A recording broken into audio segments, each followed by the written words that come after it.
오늘 함께 볼 말씀은 시편 66편 10절에서 12절입니다. 이는 오 하나님이여 주께서 우리를 시험하시되 주께서 은을 정련하는 것 같이 우리를 단련하셨기 때문이니이다. 주께서 우리를 끌어 금을 안으로 데려가시고 주께서 그날 우리의 머리에 쓰셨나이다. 주께서 사람들로 하여금 우리의 머리 위를 타고 가게 하시고 우리가 불과 물을 통과하게 하셨사오나 주께서 우리를 이끄사 풍요로운 곳으로 데려가셨나이다. 아멘. 자, 10절에 주께서 우리를 시험하시되 찾으셨습니까?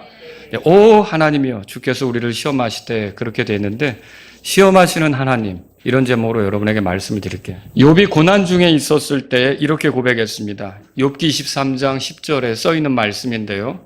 그러나 내가 가는 길을 그분께서 아시나니 그분께서 나를 단련하신 뒤에 내가 정금같이 나오리라. 자, 여기서 그는 자신이 겪는 어려움에 대해서 주께서 나를 단련하시는 것이다 이렇게 표현했습니다. 금에는 24K가 있고 18K가 있고 14K가 있죠. 자, 이 중에 순도가 가장 높은 것은 24K죠. 18K는 한 75% 정도만 금이고 나머지는 다른 금속으로 되어 있는 거고 14K는 58.5% 정도만 금이고 나머지 다른 금속에 섞여 있는 겁니다. 그리고 24K는 99.9%가 금인 경우를 말하는 거죠. 자, 욥은 하나님께서 자신을 단련하심으로 스스로 정령된 금, 순도가 높은 금, 그런 금같이 되기를 바라는 것을 지금 읽은 말씀에서 볼 수가 있습니다. 그런 생각으로 자기가 당하는 시험을 맞이했던 거죠. 그 시험 속에서 내가 이 시험을 통해 단련이 돼서 더 순도 높은 금처럼 되리라 이렇게 생각했던 겁니다. 자, 오늘 우리가 겪는 시험에 대해서 하나님 말씀이 뭐라고 말하는지 함께 살펴봤으면 좋겠습니다. 그래서 시편 66편 여기 10절에서 12절을 보는데 제가 여기서 한 서너 가지로 우리가 알아야 될 것들을 한번 여러분하고 같이 나누면서 마음에 새기는 시간이 되었으면 하는 겁니다. 첫 번째로 말씀드리고 싶은 게 이게요. 하나님께서 우리를 시험하신다는 거죠. 자, 여기서 시험하신다는 말은 뭐냐면 입증하신다, 증명하신다는 의미가 있어요. 창세기 42장으로 가보겠습니다. 창세기 42장에 여기에는 요셉이 등장하는데요. 요셉이 이집트에 있었습니다. 그가 이집트에 있었던 이유는 형들이 그를 시기해서 이집트로 내려가는 상인에게 팔아넘긴 거예요. 그래서 노예 생활을 하게 됐고요. 또 까닭없이 감옥에도 갇혔다가 결국에는 여기 42장을 대할 때는 요셉의 위치가 뭐냐? 이집트의 총리로 있는 겁니다. 굉장히 높은 지위에 있는 거죠. 그런데 이때 그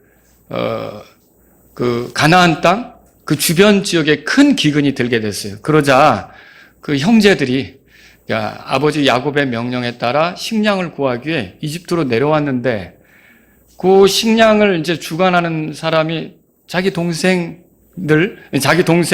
요셉인데 그 요셉을 알아봤어요? 못 알아봤죠. 못 알아봤고 요셉은 자기 형들이 왔다는 걸 알았죠. 형들이 왔다는 걸 알았는데 이때 42장 15절에 14절에는 그들을 정탐꾼으로 몰아가면서 15절 다 같이 읽죠. 너희는 이와 같이 하여 증명할지니라 파라오의 생명을 두고 말하노니 너희의 막내 동생이 여기에 오지 아니하면 너희가 여기서 나가지 못하리라. 그 막내 동생은 이제 베냐민을 얘기하는 거죠. 그 데리고 와서 여기 증명해 봐라 이렇게 있어요. 15절에 증명할지니라 그렇게 돼 있죠. 이 단어가 오늘 우리가 읽은 시편 66편의 시험하다라는 단어랑 같은 단어예요. 그러니까 여기서는 증명하다 이렇게 돼 있어요. 그 다음 구절도 보세요. 16절 다 같이 읽습니다. 너희 중 한 명을 보내어 너희 동생을 데려오게 하고 너희는 감옥에 갇혀 있어 너희 안에 어떤 진실함이 있는지 너희 말을 입증해보라. 그리하지 아니하면 파라오의 생명을 두고 말하노니 너희는 분명히 정탐꾼이라 하더라. 자, 여기서는 입증해보라 그렇게 돼 있죠. 이 입증해보라는 말이 시편 66편에 우리가 아까 시험한다는 말 있잖아요. 그것과 같은 단어라는 거죠. 그러면 여러분 이렇게 볼 때 우리가 이게 지금 시편 66편에서 시험하다, 하나님께서 우리를 시험하다라고 하는 것은 뭔가를 증명하시고 입증하는 것이구나 이렇게 생각할 수가 있는 거죠. 이 시험하는 자라는 소리를 들은 존재가 또 있어요. 마태복음 4장에 보면 예수님이 광야에 있을 때 예수님을 죄짓게 하려고 애를 썼던 자 마귀죠. 이 마태복음 4장 4절에서 마귀를 시험하는 자 그렇게 소개했어요. 근데 마귀가 우리를 시험하는 목적은 뭘까요? 유혹해서 넘어지는 거예요. 죄 짓는 거예요. 하나님하고 더 멀어지는 거죠. 그게 마귀가 우리를 시험하는 목적이에요. 어떻게 보면. 그래서 에덴 동산에서부터 그런 일을 했죠. 이브, 아담, 이들을 쓰러뜨리고요. 하나님부터 멀어지게 했잖아요. 그리고 광야에 있는 예수님에 대해서도 그런 일을 시도하는 거예요. 굶으신 예수님께 다가와서 이 돌을 빵이 되게 하라. 이렇게 하면서 하나님하고 거리 내서 독립적으로 뭔가를 해보도록 유혹하는 거죠. 근데 사람이 빵으로만 살 것이 아니라 하나님의 입에서 나오는 모든 말씀으로 살 것이다. 예수님이 그 시험에 넘어지지 않고 당당히 그 하나님 편에 서서 이렇게 자신을 드러내신 것을 우리가 볼 수 있죠. 자, 이 마귀는 오늘날 우리도 시험합니다. 우리도 넘어뜨리려고 합니다. 유혹해서 죄짓도록 하고 하나님하고 거리 나게 하는 거죠. 자, 그런데 이런 마귀와 달리 하나님께서 우리를 시험하실 때 하나님은 우리를 넘어뜨리거나 또 죄짓게 하거나 이런 게 사실은 하나님의 목적이 아닙니다. 지금 우리가 창세기 42장에서 살펴본 것처럼 하나님이 우리를 시험하는 것은 우리 안에서 뭔가를 입증하시려고 하는 거예요. 우리 안에서 뭔가를 증명해 보이시려고 시험하신다는 사실을 알아야 되죠. 뭘 증명하시려고 할까요? 자, 창세기 22장으로 가보세요. 이번에는요. 창세기 22장에 여기는 이제 아브라함에 관한 기록이 있습니다. 자, 1절에 이 일들 후에 이 일이 일어났으니 곧 하나님께서 아브라함을 뭐라고 돼 있죠? 예, 하나님께서 아브라함을 시험하려고 하셨대요. 그래서 아브라함을 불렀는데 뭐라고 말씀하시냐면 2절에 이렇게 돼 있죠. 그분께서 이르시되 이제 내 아들 곧 내가 사랑하는 너의 유일한 아들 이삭을 데리고 모리아 땅으로 가서 거기서 내가 내게 말해줄 산들 가운데 하나에서 그를 번제물로 드리라 하시더라. 자, 이 이삭은 하나님께서 약속으로 주신 아들이죠. 그리고 나중에 그리스도가 온다면 이삭의 씨로 올 거죠. 그런데 뒤늦은 나이 100세에 얻은 이삭인데 이삭을 얻고 얼마나 기뻐했습니까? 이삭의 이름 뜻이 뭐예요? 웃음이죠. 그 웃게 만든 아들이에요. 근데 이런 아들을 이제 이 아들을 모리아산 주님이 지정하시는 곳으로 가서 거기서 헌물로 드리라는 거죠. 자, 이거는 쉬운 건 아니죠. 그런데 아브라함은 어떻게 했죠? 그대로 했습니까? 네, 그대로 한 게 성경에 나오죠. 그래서 여러분과 함께 읽어볼 말씀이 12절에 있는데 결국 아브라함이 하나님 말씀하신 대로 이삭을 제단 위에 올려놨고 정말 칼을 들어서 쳐서 이삭을 죽여서 희생물로 바치려고 했던 거죠. 그 순간, 그 직전에 이제 주께서 말씀하십니다. 12절 다 같이 읽죠. 그분께서 이르시기를 내 손을 그 아이에게 대지 말라.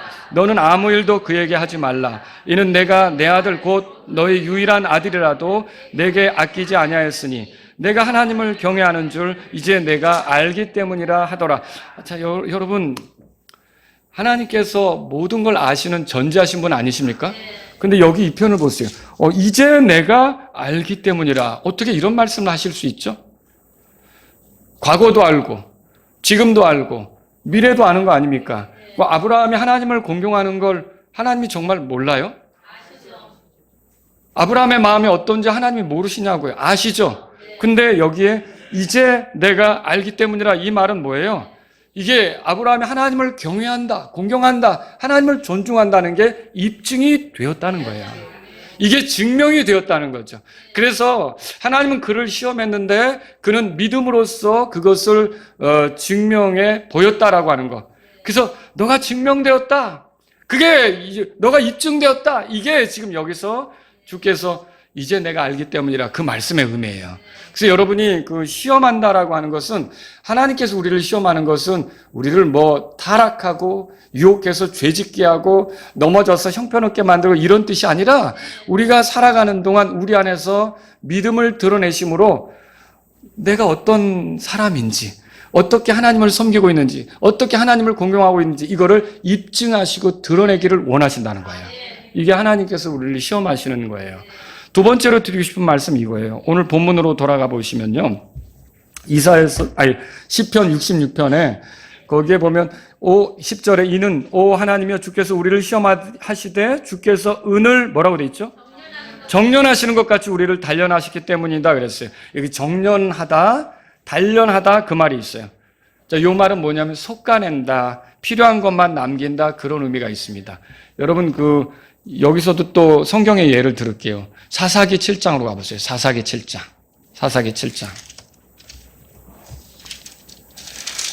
여기는 기드온이 등장합니다.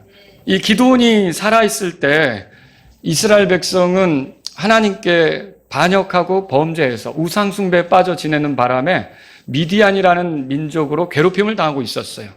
근데 이제 이 미디안이라고 하는 사람들이 뭐 농사 지으면 철 됐을 때 와가지고 다 가져가고, 뭐 가축 때 잘 되면 또 뺏어가고, 이렇게 약탈을 일삼았죠. 그러니까 뭘 해 놓아도 결국 이 이스라엘 사람들이 그걸 누리지는 못하고 다 잃어버릴 수밖에 없는 거예요.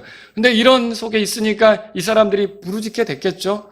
하나님께서 이들을 그 미디안의 손에서 구출하기 위해서 세운 사람이 기드온입니다. 기드온. 그래서 이제 기드온이 전쟁터에 나가려고 하는데 7장에 보니까 거기에 이제 기드온이 전쟁터에 나갈 때 사람들이 모였는데요. 뭐 한 3만 2천 명 정도가 모였던 걸로 보여져요. 그래서 3절에 보시면요. 그 중에서 2만 2천 명이 돌아갔어요. 그리고 얼마가 남았어요? 10,000명이 남았다 그렇게 돼 있죠. 자, 그런데 미디안 사람들은 얼마나 많은데 이 기드온이 10,000명을 데리고 가서 전쟁을 해야 되는 거예요. 수로도 안 될 것 같아요. 근데 하나님께서 이 10,000명도 적어 보이는데 뭐라고 말씀하시는가? 4절을 우리 다 같이 읽겠습니다. 4절 읽겠습니다. 주께서 또 기드온에게 이르시되 아직도 백성이 너무 많으니 그들을 데리고 물로 내려가라. 거기에서 내가 너를 위하여 그들을 시험하리라.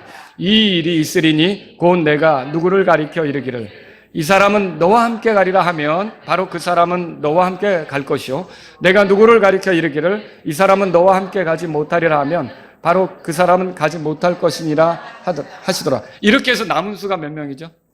300명이죠. 나중에 전쟁을 300명하고 하게 돼요. 근데 여기서 중요한 표현이 이거예요. 자, 주께서 기드온에게 이르시되 아직도 백성이 너무 많으니 그들을 데리고 물로 내려가라. 거기서 내가 너를 위하여 그들을 뭐라고 돼 있어요? 자, 여기 시험하리라고 하는 단어가 여기서 시험하리라 이렇게 번역은 됐지만 시편 66편에서 정련하다, 단련하다 그것과 같은 거예요. 그러면 여러분 정련한다, 단련하다 이게 뭐냐면 솎아낸다는 거예요. 필요 없는 건 걸러내고 정말 필요한 것만 남게 하는 거죠. 자, 하나님께서 우리를 시험하시는 그 목적이 더 선명하게 드러나네요. 하나님께서 우리를 시험하시는 목적은 뭐냐면 우리에게서 불필요한 것을 솎아내는 거예요. 정말 하나님께 영광이 될 만한 그런 것들만 남아서 하나님을 기쁘게 하도록 그렇게 되기 위해서 하나님께서 우리를 시험하시고 단련하신다 이렇게 생각할 수 있는 거죠. 다윗은 그래서 이렇게 고백한 적이 있어요. 사무엘기하 22장 31절 들어보세요. 하나님에 대하여 말하자면 그분의 길은 완전하고 주의 말씀은 정죄되었나니. 여기 정죄되었다 그랬죠? 주의 말씀이 정죄되었다 그랬어요. 이게 뭐예요? 불순물이 섞이지 않았다라는 거예요. 깨끗하게 되었다라고 하는 거죠. 그리고 다윗은 다시 이렇게 고백한 적도 있어요. 시편 12편 6절에서 주의 말씀들은 순수한 말씀들이니 흙도가 아니해서 정련하여 7번 순수하게 만든 은 같도다. 여기 정련된 은 같다고 그렇게 돼 있죠? 이게 불순물이 없이 깨끗하다.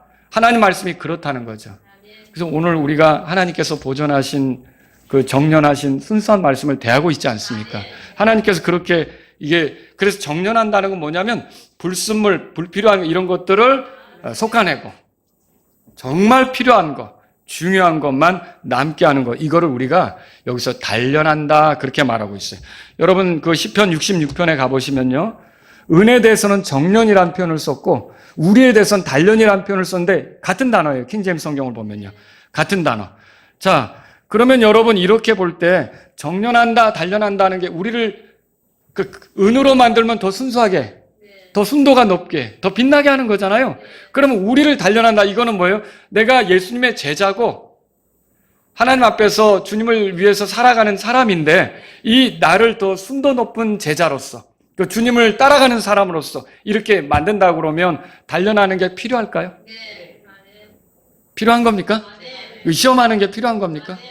필요한 거라는 걸 우리가 여기서 알 수가 있는 거죠. 그래서 결국 시험이 우리에게 나쁘기만 한 건 아니다라는 거예요.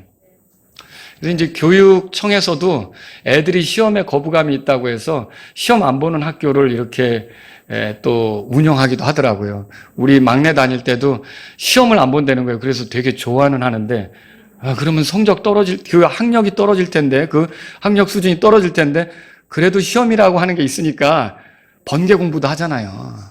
그렇지 않습니까? 뭔가 이게 내가 뭘 배웠는가를 복습이라도 하잖아요. 다시 한번 막 줄거가면서 외우기도 하고요. 시험이 없는 세상이 되면 그게 마냥 좋을 건가? 여러분, 우리에게서 시험은 우리를 단련하는 것이기 때문에 나쁘기만 한 건 아니라는 거죠. 그래서 다윗은 뭐라 그랬냐면 시편 26편 2절에 오 주여 나를 살피시고 나를 시험하시며 내 속 중심과 내 마음을 단련하소서 이렇게 말했어요. 여러분도 이렇게 우리에게 주어지는 시험이 우리를 단련하시는 것이 되어서 불순물이 제거되고 더 순도 높은 제자, 주님을 따라가는 그런 정말 더 이 불필요한 것들이 사라진 그런 제자가 되게 하는 거라면 여러분 시험, 단련하는 거 필요하다고 생각하십니까? 네, 이게 있을 수 있는 거라는 거죠. 근데 이렇게 시험하는 거 이게 사실은 좀 불편한 거라 여러분에게 말씀을 드리는 거예요. 이게 확실히 좋은 건 아닙니다. 이 시험에 스트레스가 있는 것처럼 하나님께서 우리를 이런 시험으로 다루실 때, 우리를 단련시키실 때 마냥 우리가 그거를 이렇게 진짜 아무 생각도 없이 즐긴다고 뛰어들 수 있는 것은 아닌 경우가 있다는 거죠. 어떻게 옵니까? 자, 그래서 세 번째로 하나님께서 다양한 방법으로 우리를 시험하신다는 걸 보려고 해요. 오늘 본문 말씀에 가보죠. 11절에 보니까 주께서 우리를 끌어 그물 안으로 데려가시고 그렇게 돼 있죠. 이 그물은 뭐예요? 짐승 또는 물고기를 잡는 데 쓰는 도구죠. 그 그물 안에 걸려진 짐승이나 물고기는 자유롭겠습니까? 벗어나려고 얼마나 파득거리겠습니까? 몸부림치겠죠. 그런데 하나님께서는 때때로 우리를 시험하시는데 이런 그물과 같은 환경에 넣으실 수가 있다는 거죠. 우선적으로 질병, 이거는 우리를 자유롭지 않게 만드는 그물입니다. 몸이 아픈 사람은 이전처럼 자유롭게 이것저것 할 수 없죠.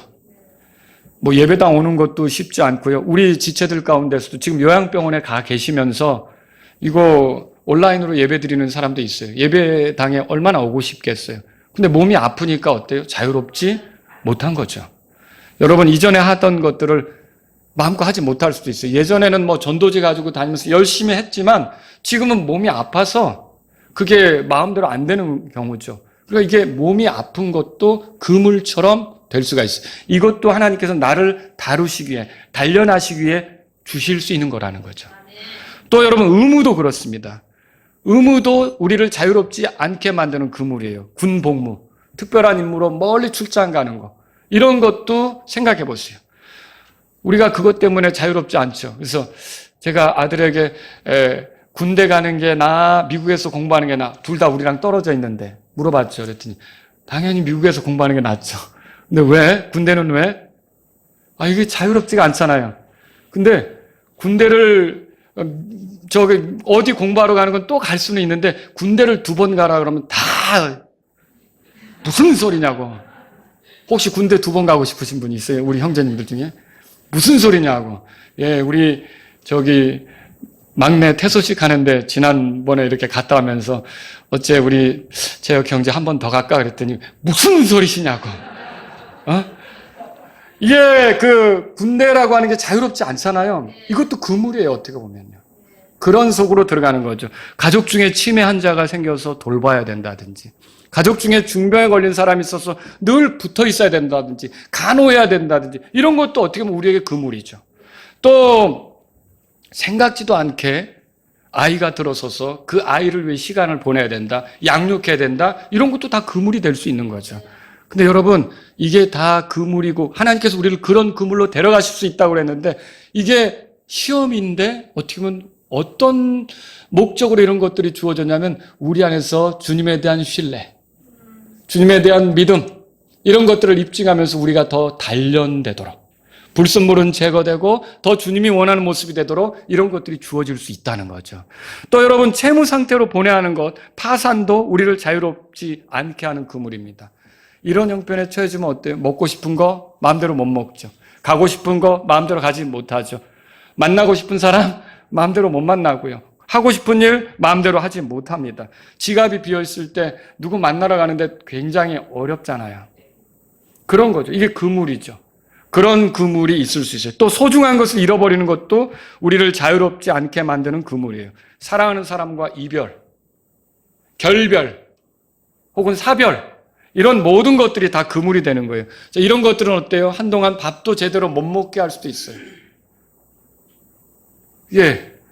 우리를 힘들게 해서 뭔가 정말 어떤 일, 이전에 하던 일도 못하게 하면서 끙끙거리고 앓고 누워있게 만들 수도 있다는 거죠. 이거 다 그물이죠. 이런 것들. 지위, 명예, 일거리를 잃어버리는 거, 돈을 잃어버리는 것도 그물입니다. 이게 심적 부담으로 어떤 일을 할 때 불편하게 할 수가 있는 거죠. 여러분, 사람과의 관계가 틀어지는 거 어때요? 불편하게 되는 것도 그물입니다.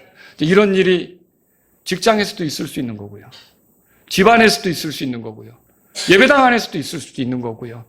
우리가 살아가는 환경에서 이런 것들이 얼마든지 있을 수 있는 거죠. 사람에게 받은 상처로 늘 그 사람을 의식해야 되고, 스트레스 받는 거죠. 내 행동도 부자연스러워지고, 그 사람에게 신경을 쓰다 보니까 트라우마 같은 게 생겨서 다른 사람들한테도 잘 못하고, 이런 것들이 생길 수 있는 거죠. 이런 것들이 다 그물과 같은 환경이에요. 이게 고난이죠, 고난. 어려움이죠. 그래서 11절 거기 뒤에 보세요. 주께서 우리를 끌어 그물 안으로 데려가시고 주께서 뭐라고 돼 있어요? 고난을 우리의 허리에 두셨나이다, 그렇게 돼 있죠. 고난이 뭐예요? 무거운 짐, 어려운 짐을 의미하는 단어예요. 질병, 상실, 재난, 역경, 박해와 같이 몸이나 마음을 지속적으로 고통스럽게 하는 원인들을 말하는 거예요. 근데 우리의 허리에 두셨대요. 사람의 힘이 허리에서 나오죠. 허리 다치면 힘을 쓸 수가 없죠. 사람의 힘이 허리에서 나오죠. 근데 고난을 허리에 두셨대요. 이 말은 뭐예요? 힘쓰지 못하게, 위축되게, 그렇게 이런 고난들이 주어질 수가 있다라고 하는 거죠. 반대 목소리, 배신, 사람들로부터 오는 상처, 건강의 악화, 물질적인 손실, 지위를 잃어버리는 것, 이런 것들을 통해서 힘쓰지 못하는 그런 위치에 우리가 들어갈 수도 있다는 거죠. 이게 다 우리를 시험하는 거예요. 또 여기 보세요. 12절로 넘어가면요. 주께서 사람들로 하여금 우리의 머리 위를 타고 가게 하시고, 이 표현은 뭘까요? 이게 우리가 바닥에 엎드려진 것을 생각해 보세요. 진압군들이 오고 우리는 다 엎드려져 있어야 돼요. 그리고 그들이 약탈해가지고 우리 머리를 밟고 넘어가는 거예요. 그런 그림을 연상해 보시라는 거죠. 그래서 이건 사실 주께서 이스라엘을 괴롭힌 자들에게 고난의 잔을 주실 것인데, 그들은 전에 이스라엘을 모욕하면서 이렇게 그들을 엎드려지게 하고 그들을 밟고 넘어간 거예요. 이사야서 51장 23절에 그러나 내가 그 잔을 너를 괴롭게 하는 자들의 손에 두리라. 그들은 이전에 내 혼에게 이르기를 우리가 넘어가도록 엎드리라 하던 자들로서 너는 내 몸을 땅바닥같이 그리고 길거리같이 눕혀 그들로 하여금 밟고 넘어가게 하였느니라. 이스라엘을 수치스럽게 한 자들을 얘기하면서 이사야가 말하는 거죠. 여기 그러니까 내 머리 위로 타고 간다. 이 말은 뭐냐면 수치스럽게 되는 거, 부끄럽게 되는 거, 이런 모든 것들을 얘기하는 거죠. 그리고서요 12절 끝에 우리가 불과 물을 통과하게 하셨사오나 이렇게 돼 있죠. 예, 여러분 그렇습니다. 이게 하나님께서 우리를 시험하실 때, 우리를 단련하시기 위해서 이런 환경, 아주 힘든 환경을 허락하실 수가 있다는 거예요. 불을 통과한다, 물을 통과한다, 아주 힘든 환경을 의미하는 거죠. 믿음을 드러내는 과정에서 우리가 이런 주님을 따르는 과정에서 이런 환경을 통과해 갈 수 있어요. 그런데 여러분 이렇게 되더라도 잊지 말아야 될 게, 사망의 음침한 골짜기를 지날지라도 해를 두려워하지 아니하리니, 해악을 두려워하지 아니하리니 이는 주께서 여러분 그거 믿으십니까? 그러니까 내가 하나님의 자녀인 것이 분명하다면, 내가 어려운 순간을 그렇게 맞이해서 갈 때, 다른 사람은 그렇게 하지 말라고 하지만 나는 이게 믿음이다, 이게 주님에 대한 신뢰다, 이렇게 하는 것이 주님이 기뻐하시는 것이다 라고 이 믿음으로 갈 때는 많은 어려움들이 주어질 수밖에 없어요. 근데 그 속에서도 주님은 함께 하신다는 거죠. 여러분 그렇게 믿으십니까? 이사야서 43장 2절에 그래서 내가 물을 통과할 때도 내가 너와 함께 하리라. 강들을 건널 때에도 그것들이 내 위로 넘쳐 흐르지 아니하겠고 내가 불 가운데로 걸을 때에도 타지 아니하리니 불꽃이 너를 사르지 못하리라. 여러분 하나님은 이렇게 다양한 그물 같은 곳으로 우리를 이끄시면서 시험하실 수 있고요. 이 과정을 통해 우리를 단련하신다라고 하는 거죠. 자, 그런데 마지막으로 하나 여러분에게 말씀드리고 싶은 건 하나님께서는 시험을 통해 우리를 더 좋게 하신다는 거예요. 자, 여기 보시면 이렇게 힘든 이야기를 하고서요. 불과 물을 통과하게 하셨사오나 그렇게 돼 있죠. 영어 성경 킹제임스 성경은 but 이렇게 돼 있어요. 앞에 굉장히 힘든 거 얘기하고서 but 이렇게 했어요. 그러면 영어로 but 이렇게 나오는 건 뭐예요? 앞에 걸 뒤집는 거잖아요. 이렇게 했지만 완전히 반전이 되는 걸 소개하고 있죠. 뭘 소개하고 있습니까? 주께서 우리를 이끄사 뭐라고 돼 있어요? 풍요한 곳으로 데려가셨나이다. 예, 이겁니다. 민족적으로 이스라엘이 많은 시험을 겪었고 어려움으로 단련되는 과정을 겪지만 결국은 그리스도와 함께하는 그 왕국으로 그들이 들어가게 돼 있는 거죠. 예, 시련을 통해서 시험을 통해서 더 좋은 결말로 이끄시는 하나님의 계획을 안다면 저와 여러분들이 시험을 당할 때 보여드려야 될 답은 뭘까요? 시험마다 다 답이 있어야 되잖아요. 다른 게 아니라 믿음으로 답을 써야 돼요. 그 믿음은 뭐냐? 하나님의 약속에 대한 믿음, 하나님 말씀에 대한 믿음. 사람들이 이렇게 해도 이렇게 이렇게 그 권면을 하고 제가 가정의 위기를 만난 자매님을 상담한 적이 있었어요.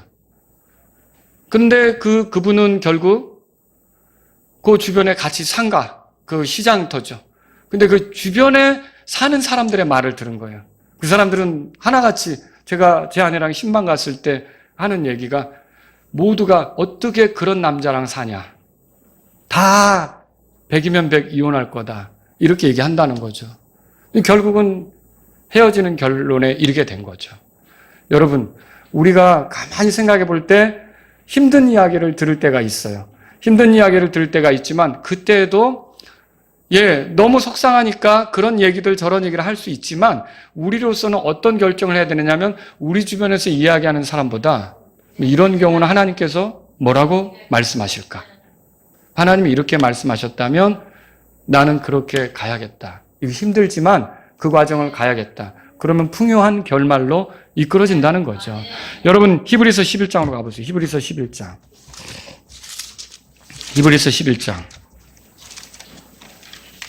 여기에 우리 아까 아브라함에 대해서 봤으니까 아브라함이 이삭을 바쳤잖아요. 17절부터 보려고 그래요. 근데 아브라함은 시험 받을 때 이삭을 드렸으니 그렇게 돼 있죠? 그렇게 써 있죠? 근데 앞에 뭐가 붙어요? 믿음으로, 이거에 믿음으로. 믿음으로 아브라함은 시험 받을 때 이삭을 드렸으니 곧 약속들을 받은 그가 자기의 독생자를 하나밖에 없는 아들을 자기가 소중히 여긴 아들을 드렸다 그 말이죠. 그 아들에 관하여는 그분께서 이르시기를 이삭 안에서 내 씨가 부름을 받으리라 하였으므로 그건 뭐예요? 이삭을 통해 약속된 씨가 온다는 거죠. 근데 그 이삭을 죽이라는 거예요. 그 이삭을 희생물로 바치라는 거죠. 그러면 하나님께서 이미 말씀하셨다면 거짓말하실 리는 없고 이삭을 통해 그 씨를 오게 한다면 내가 드려도 이삭을 통해 뭔가 하시지 않을까? 여러분 주님에 대한 믿음이 있어야죠. 그래서 결국 아브라함은 그래서 그 19절에 하나님께서 심지어 죽은 자들로부터 능히 그를 일으켜 세우실 수 있다고 생각하였으므로 왜? 그 말씀대로 한다면 죽여도 살려서 씨를 주시겠지. 그러니까 결국은 그를 바쳤는데 그가 죽은 자들로부터 그를 모형으로 받았다고 되어 있어요. 이 말이 뭐예요? 죽으시고 부활하실 분의 모형으로 그 이삭을 돌려받았다는 얘기죠. 여러분 이게 이삭이 희생물로 드려졌는데 아브라함은 이삭을 희생물로 드릴 때 믿음으로 한 거예요. 그 시험 받을 때 믿음을 보여드린 거죠. 여러분 우리가 위기를 만나고 그러니까 몸이 아프고 힘들 때 그 그물이잖아요. 근데 그때도 믿음을 보여드려야 돼요. 불평하는 말은 믿음입니까? 원망하는 말은 믿음입니까? 짜증내는 말은 믿음입니까? 감사하는 말. 주님은 알고 계신다는 말, 주님이 도우실 수 있다는 말, 주님이 지켜보고 있다는 말, 내가 구하면 주님이 도우실 수 있다.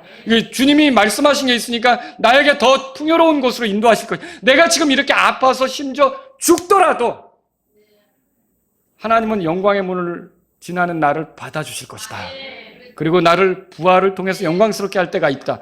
그런 거 믿으면요, 지금 내가 겪는 모든 것들은 아무것도 아닌 거죠. 믿음을 보여드릴 수 있는 거죠. 우리 그렇게 생각하고 살아야 되는 거죠. 여러분, 야곱이 바단 아람으로 돌아올 때예요. 바단 아람으로 형 에서를 피해 갈 때는 지팡이 하나 들고 갔거든요. 돌아올 때는 어마어마한 가족들과 소유가 있었잖아요. 근데 돌아오면서 걱정이 되는 거예요. 뭐가 걱정이 되냐면 에서가 400명 데리고 온다는 거예요. 자기 만나러. 그러니까 형을 속인 사실이 있으니까 형 피해서 도망갔는데 형이 나 만나러 온다니까 얼마나 마음이 불안했겠어요. 그게 성경에도 표현이 돼 있더라고요. 그런데 이때 하나님 앞에 기도하죠. 들어보세요. 오, 내 조상 아브라함의 하나님이여, 내 아버지 이삭의 하나님이여, 주께서 전에 내게 이르시기를 내 고향 내 친족에게로 돌아가라. 내가 너를 선하게 대우하리라 하셨나이다. 하나님 그렇게 말씀하신 적 있죠. 고향으로 돌아가라고 하셨죠. 그때 나를 선하게 대우하시겠다고 하셨죠. 그래서 내가 지금 오는데 부담이 돼요. 하나님, 형이 나를 지금 400명 데리고 맞으러 온다는 거예요.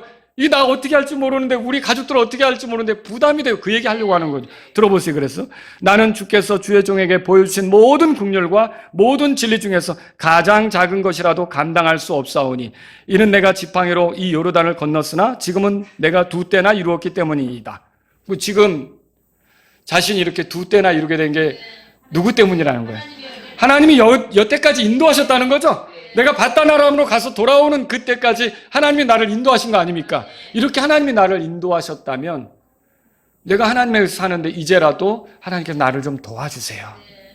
내가 앞으로 뭐를 해나간다면 그 주님이 도와주셔서 하는 겁니다. 지금 그렇게 말하는 거죠. 들어보세요. 그래서 내가 주께 간구하오니 내 형의 손에서 에서의 손에서 나를 건져 주시옵소서. 이는 내가 그를 두려워하기 때문이니 그가 와서 나와 아이들과 함께 그 어머니를 칠까 염려하나이다. 주께서 이르시되 내가 반드시 내게 손을 베풀어 내 씨가 바다의 모래처럼 곧 너무 많아 셀 수 없게 만들리라 하셨나이다. 하나님 그렇게 말씀하신 적 있지 않습니까? 그럼 그 말씀이 내 삶에 성취되도록 나를 좀 보호해 주세요. 여러분이 기도할 때 제일 좋은 게 그래서 성경 말씀을 가지고 기도하는 거예요. 하나님께서 그렇게 말씀하셨다면 여러분, 내가 비록 잘못하고 넘어졌어도 하나님의 사랑에서 나를 끊을 수 있는 것은 있다 없다? 그러면 내가 여전히 하나님의 사랑을 누리며 주님과 좋은 관계 속에 있기를 원합니다. 어설픈 의심으로 하나님 앞에 불신을 표현해 드리기를 원치 않습니다. 여러분이 그렇게 기도해야죠. 여러분, 선한 일을 시작하신 그분께서 그리스도 예수의 날까지 이루실 줄로 나는 그것을 확신한다고 그랬죠. 그러면 내가 부족해도 하나님이 내 안에 구원을 시작하셨으니 그 끝 아름다운 결말로 인도하실 걸 믿습니다. 저를 일으켜 주시고 회복시켜 주십시오. 할 수 있죠. 여러분이 말씀을 의지해서 기도할 수 있다는 거예요. 그렇게 해서 믿음을 보여드리는 거죠. 내가 위축되었을 때, 내가 위기에 쌓였을 때 이렇게 하나님께 기도 드리는 거예요. 이런 기도를 하나님이 들으실까요? 이 기도는 뭐예요? 주님에 대한 신뢰의 표현이죠. 믿음의 표현이죠. 하나님이 이거 기뻐하실까요? 제발 힘들 때 그냥 아무 생각 없이 말하려고 하지 마세요. 하나님이 그때 시험하는 중이에요. 나를 단련해서 불순물을 제거하려고 하는데 여전히 불순물을 달고 있으면 되겠습니까? 불순물이 뭐예요? 불평하고 원망하고 짜증내고 감사치 않고 내 생각대로 하고 이거죠. 이게 언제쯤 사라져야 될 텐데 이거 계속 달고 있는 거예요. 여러분, 하나님이 나를 어려움 속에 두시는 이유는 그런 것들이 떨어져 나가서 더 순도 높은 제자, 예수님을 온전히 드러내는 그런 사람이 되게 하시려고 그렇게 한다는 걸 기억하셔야 돼요. 그래서 시편 66편으로 돌아가 보세요. 여기 시편 기록자가 뭐라고 하는가? 17절에 보세요. 내가 나의 입으로 그분께 부르짖었고 그분께서는 내 혀로 높이 찬양을 받으셨도다. 이 어려움 중에서도 위기 속에서도 그분을 향해 부르짖었고 찬양했다고 돼 있죠. 내가 마음속으로 불법에 관심을 두면 주께서 내 말을 듣지 아니하시리라. 그 뭐예요? 어려울 때일수록 더 불법을 멀리하고 주님이 내 기도를 들으시도록 그렇게 행동한다는 거죠. 그 다음에 19절 보세요. 그러나 하나님께서 참으로 내 말을 뭐라고 그러세요? 들으셨으며 내 기도 소리에 뭐라고요? 주의를 기울이셨도다. 내가 어렵고 힘들 때 내 입으로 하는 말을 주님은 들으신다는 말이죠. 20절 다 같이요. 읽겠습니다. 하나님을 찬송하니 그분께서 내 기도를 물리치지 아니하시고 그분의 긍휼도 내게 거두지 아니하셨도다. 아멘.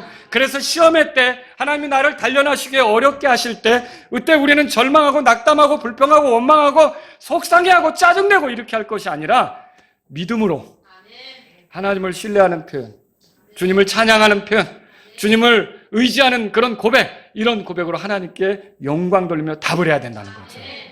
하나님은 이스라엘을 시험하시듯 우리를 시험하실 때가 있습니다. 예레미야가 3장 33절에 그분은 일부러 사람의 자녀들을 괴롭게 하시거나 근심하게 하지 않으십니다. 목적을 가지고 그 일을 하시죠. 정련되는 것, 단련되는 것을 위해 그 일을 하십니다. 우리에게서 불순물이 사라지고 더 순도 높은 제자, 그 금으로 말하면 더 반짝반짝 빛나게 우리가 그런 그 예수님의 제자들이 되도록 그렇게 하시는 거죠. 다양한 방법으로 어려움을 주시면서 그렇게 하시죠. 여러분, 그때 우리가 그 어려움만 보면 낙담할 수 있으나 하나님의 목적, 그리고 하나님이 우리를 어디로 데려가시려고 하는 걸 본다면 그 믿음으로 봐야죠. 약속을 통해 봐야죠. 하나님이 성경에 약속하신 게 있잖아요. 그런 약속을 통해 우리가 본다면, 믿음을 통해 본다면 여러분과 저는 어떻게 해야 될까요? 예, 그분이 나를 궁극적으로 선한 길로 이끄실 걸 믿으면서 그 순간도 믿음으로 반응하는 게 필요하다는 거죠. 그분 아프게 하시다가도 싸매시며 상하게 하시다가도 자신의 손으로 온전하게 하시기 때문입니다. 우리를 이끄사 풍요로운 곳으로 데려가시는 것이 주님의 궁극적 계획이에요. 여기서 아무리 힘들어서 여러분이 결국 죽게 되더라도 사람은 죽는 게 제일 아주 그 두려운 일이고 죽으면 다 끝장나는 걸 생각하잖아요. 여러분과 저는 죽게 되더라도 끝 아니에요. 끝 아니에요. 죽는 순간 어떻게 되는 거예요? 와, 하늘 문이 열리고 영광스럽게 주님을 만나는 건데, 그리고 거기서 끝나요? 몸의 부활이 있는데, 그리스도와 함께 영혼을 보내는 게 있는데, 왜 우리가 세상 사람들처럼 그렇게 이 죽음의 문 앞에서 막 그냥 끙끙대면서 이게 그렇게 할 필요 있어요? 여러분과 제가 어떤 그물에 쌓여있다 할지라도 여러분 새 사냥꾼의 올무 같은 데 갇혀 있어도 주님께서 우리를 끄집어내실 수 있습니다. 그런 주님을 믿는다면 주님을 찬양하시고 신뢰하시고 믿음으로 반응하실 수 있기를 바랍니다. 혹시 여러분이 어떤 어려움 중에 있을 수 있어요, 지금. 그런데요, 하나님께서 나를 다듬고 계시는 중이다 생각하세요. 나를 더 순도 높은 그리스도인으로 또 예수님의 제자로 만들려고 하시는 중이다, 그렇게 생각하세요. 그래서 그때 이렇게 어려움 속에서 믿음을 보여드리려고 하시기 바랍니다. 하나님의 약속들을 붙잡고 낙담, 절망, 불평하기보다는요, 하나님께서 원하시는 방식으로 결정하면서 나아가시길 바랍니다. 불순물이 제거되어야 하듯 우리에게서 빠져나가야 될 게 많잖아요. 없으세요? 너무 많더라고요. 내 입에도 있고요, 내 손에도 있고요, 내 걸음에도 있고요, 내 몸에 이게 달고 다니는 그 불순물이 많더라고요. 근데 하나님은 이런 것들을 떨어내는 거예요. 하나님께서 이런 것들을 떨어내기 위해서 나를 시험하시는 거죠. 단련하시는 거죠. 그러면 여러분과 저는 그때 믿음으로 반응해서 하나님께 영광을 돌리실 수 있기를 바랍니다. 이렇게 우리를 시험하시고 단련하시어 더 아름답게 하시는 하나님과 정말로 가까워지고 싶은 분이 있다면 겸손하게 하나님께서 보내신 예수 그리스도를 자신의 구원자로 모시기 바랍니다. 그런 분들에게는요, 하나님께서 함께 하시는, 그리고 다듬으시면서 더 아름답게 만들어주시는 그런 것들을 경험하게 되는 일이 있게 될 것입니다. 우리 다 같이 일어서시겠습니다. 오늘 이 말씀을 들으신 여러분 가운데 하나님, 제가 이런 어려움 속에 있지만 주님을 신뢰합니다. 주님을 의지합니다. 내가 어려움 중에서 범법하지 않기를 원합니다. 입으로 주님에 대한 불신과 믿지 않는 듯한 태도를 보이지 않기를 원합니다. 내 결정이 사람들의 말들에 귀를 내주면서 하나님의 말씀과 다르게 가지 않기를 원합니다. 주님이 나를 어렵게 하실 때 내가 더 주님께 맞추길 원합니다. 이런 분이 있다면 이 시간 주님 앞에 나아가십시오. 주님, 나를 다듬으시고 단련하시어서 더 순도 높은 예수님의 제자가 되도록 도와주십시오. 더 주님을 닮은 모습이 나오도록 도와주십시오. 이런 분이 있다면 이 시간 주님 앞에 나아가십시오. 제가 어려울 때마다 하나님의 약속을 붙잡고 가기를 원합니다. 이런 분이 있다면 이 시간 주님께 기도하십시오.